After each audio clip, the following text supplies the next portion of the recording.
Motivation fuels achievement. But what happens when the spark flickers?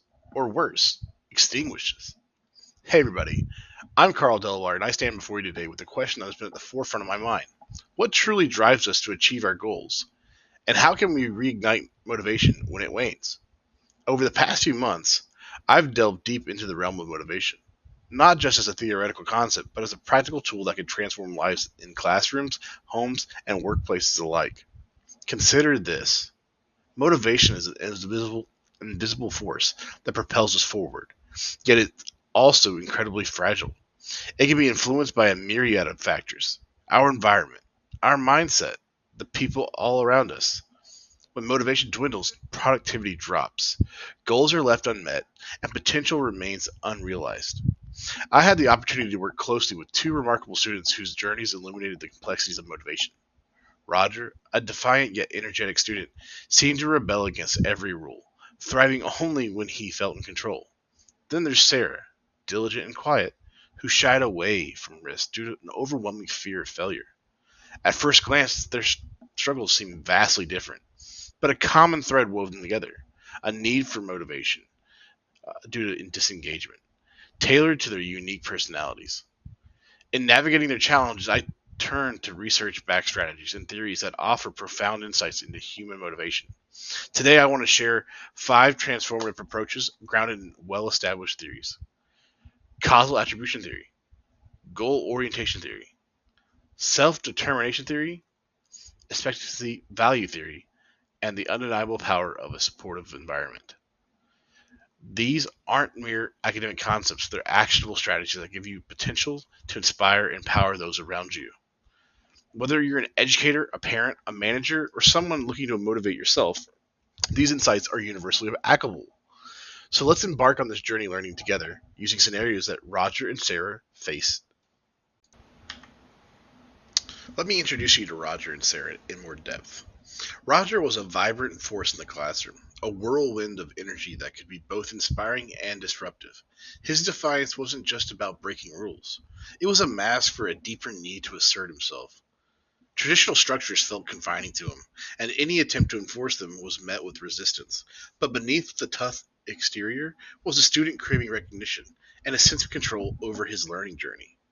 On the other hand, Sarah was the picture of diligence. She completed her assignments meticulously and tried to listen attentively, yet there was still hesitancy that held her back. She rarely raised her hand. She didn't contribute much to class. Uh, when opportunities arose that required her to step out of her comfort zone, she retreated. Her fear of failure was so overwhelming that it prevented her from embracing growth opportunities. Analyzing their behaviors, I realized Roger's defiance was a form of communication, a way to express his dissatisfaction with not having a say in his learning process. Sarah's silence was a protective mechanism to shield herself from the vulnerability that comes with taking risks. These observations led me to a crucial understanding. Motivation is deeply personal and cannot be addressed with just a one size fits all approach. To genuinely support Roger and Sarah, I needed to delve into strategies that considered their individual needs and psychological drivers. For strategy number 1, we're going to try reframing failure. Failure isn't an end, it's a recalibration point. Causal attribution theory was formulated by Bernard Wiener. Uh, Explores how individuals interpret events and how this relates to their thinking and behavior. It particularly looks at how people attribute causes to their successes and their failure. Roger often attributed his failure to external factors, such as unfair rules, challenging assignments, or even bad luck. This externalization meant that he didn't see the value in changing his approach because he didn't feel responsible for the outcomes. To address this, I implemented attribution retraining. After group projects or tests, I initiated reflective discussions with Roger. Instead of asking, "Why didn't you do well?" I posed questions like, "What strategy did you use? And how might you adjust them next time?" This subtle shift encouraged him to reconsider how his effort and choices directly impacted the results. Over time, he began to see a connection between his actions and their outcomes, fostering a sense of control and responsibility. With Sarah, the challenge was her internalization of failure. She often saw setbacks as a reflection of her abilities, leading to a fixed mindset. I worked on reframing her perspective of emphasizing that mistakes are not indicators of inadequacy, but opportunities for learning. In class, I highlighted stories of famous individuals who failed multiple times before succeeding. We all know the story of Michael Jordan not making the basketball team before ending up being an MVP in the NBA. This normalized the concept of failure as part of the journey. By changing how both students perceive failure, we open the door to increased motivation and a willingness to engage more deeply with their work. Strategy number 2, incremental wins with goal orientation. Big dreams are overwhelming. Small wins are energizing. Goal orientation positions that specific and challenging goals lead to a higher performance. The key is that goals must be clear and attainable to keep individuals motivated. Sarah's aspiration to make the soccer team was admirable but daunting for her. It wasn't necessarily the talent on the field, but rather in the classroom. She had to pass her classes to be able to play. The enormity of the goal created anxiety rather than motivation. To help, we broke down her overarching goal into smaller, manageable objectives. We created a goal chart outlining weekly targets such as complete 3 science problems or ask 1 question in class. Each achieved goal was marked with marked with a sticker and provided a visual and tangible sense of accomplishment. Celebrating these incremental wins boosted her confidence and made for a larger goal seem attainable. For Roger, setting incremental goals involved channeling his leadership potential. We established objectives like lead your group to complete the project by the deadline, or facilitate a class discussion on a topic of interest. Achieving these goals provided him with the recognition that satisfied his need for control in a positive manner. By focusing on incremental wins, both students could see their progress, which reinforced their motivation and commitment to their goals.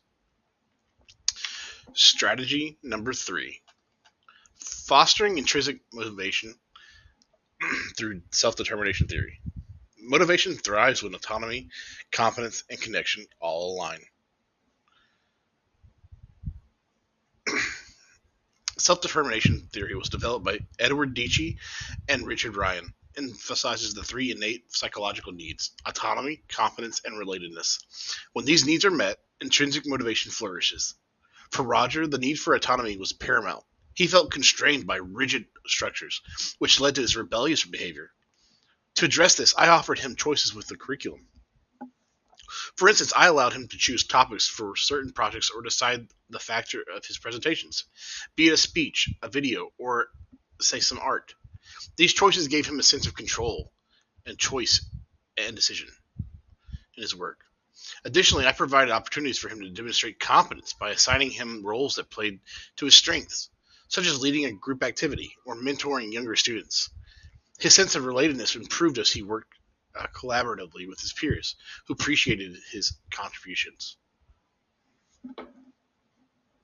Sarah's intrinsic motivation was nurtured by enhancing her sense of competence and relatedness. I provided positive feedback that was specific to her efforts, highlighting not just the outcome, but the process. Group activities were structured to be supportive environments where she felt safe to express her ideas. Pairing her with empathetic classmates helped her build connections, making her more comfortable and engaged. By fulfilling these psychological needs, both students began to find joy and satisfaction in the learning process itself, rather than relying solely on their external rewards or pressures. Strategy number 4, building belief and engagement. Belief in success and value for the task create the foundation of engagement. Expectancy-Value Theory suggests that motivation is determined by how much an individual values a goal and their expectation of success in achieving it. With Sarah, it was crucial to enhance both her expectancy and the value that she placed on tasks. We engaged in discussions about her long-term aspirations and how current efforts were stepping stones towards those dreams. By connecting daily tasks to her personal goals, the value of each activity increased. To bolster her expectancy of success, we set realistic challenges and celebrated her achievements. No matter how small, visual progress trackers and reflective journals helped her recognize growth over time, reinforcing her belief in capabilities. For Roger, increasing the value of the classroom activities was key. I connected lessons to real-world applications that interested him, such as using math problems and science problems related to sports statistics and science projects involving technology. He was passionate about um, sports, and trying to get it to relate to science was the perfect way. Demonstrating the relevance of these tasks heightened his engagement. Enhancing his expectancy of success involved acknowledging his past successes and reinforcing the skills he possessed. Regular feedback sessions focused on his strengths and how he could leverage them to overcome obstacles. By aligning tasks with their values and strengthening their belief in their ability to succeed, both students showed increased motivation and participation. Strategy number 5, creating a supportive environment. Belonging is the silent powerhouse behind motivation. A supportive environment is the soil in which motivation takes root and flourishes. It's not just about encouragement, but about cultivating a culture of trust, respect, and mutual growth. For Roger, creating an environment meant recognizing his need for positive attention, providing it constructively. Class meetings were implemented where students could voice their opinion in the classroom activities and rules. Roger often took lead in those discussions, feeling heard and valued. We also established classroom norms that emphasized collaboration over competition. This shift allowed Roger to see his peers as allies rather than adversaries, fostering a sense of community. With Sarah, a supportive environment involved creating a safe space for her to take risks without fear of harsh judgment. Anonymous question boxes or online forums could allow her to participate without immediate pressure of speaking out loud. Gradually, as her confidence grew, she began to share more openly in class. Peer mentorship paired with students feared Peer mentorship programs paired with students together to support each other's learning. Sarah benefited from this as both a mentee and eventually as a mentor, which further enhanced her sense of belonging and confidence in the classroom. By nurturing a supportive environment, we address the social and emotional needs that are critical for sustained motivation. Let's reflect. What lessons did we gain from Roger and Sarah? Motivation doesn't follow a recipe. It's an ever-changing art. Reflecting on this journey with Roger and Sarah, several profound lessons were emerged. First, empathy is essential. Taking the time to understand each student's unique perspective allowed for more effective and personalized strategies. It's about seeing the world through their eyes and acknowledging their feelings and experiences. Secondly, adaptability is crucial. Uh, what works for one student may not work for another. Being flexible and willing to adjust approaches ensure that strategies remain effective and relevant. Lastly, persistence pays off. Change doesn't happen overnight. There were setbacks and moments of doubt, but consistent effort led to meaningful progress. These lessons extend beyond the classroom, and they remind us that motivating others requires patience, compassion, and a willingness to grow alongside them. Empower your practice. Motivation starts small, but its ripple effects are immeasurable. Let's revisit the 5 strategies and consider how you might incorporate them into your own practices. The first one was reframe failure with causal attribution theory. Encourage a growth mindset by helping others see failures as opportunities for learning rather than reflections of their abilities. The second was celebrate the small wins using goal orientation theory. Break down those large goals into achievable steps and celebrate progress to build momentum and confidence. The third, foster intrinsic motivation with self-determination theory. Support autonomy, competence, and relatedness to nurture internal motivation. The fourth, build belief through expectancy-value theory.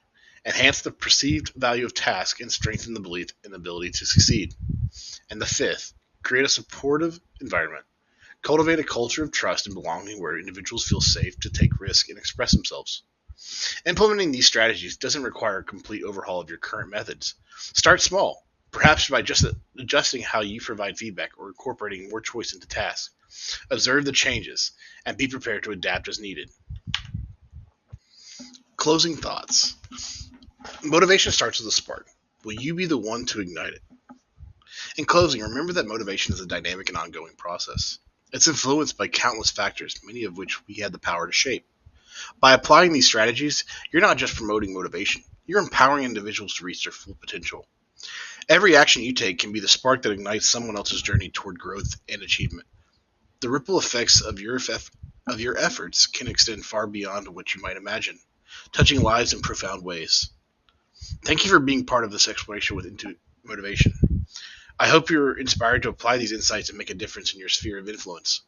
Together, we can create environments where motivation thrives and success is shared journey. Let's go forth and be the catalyst for positive change. See you next time.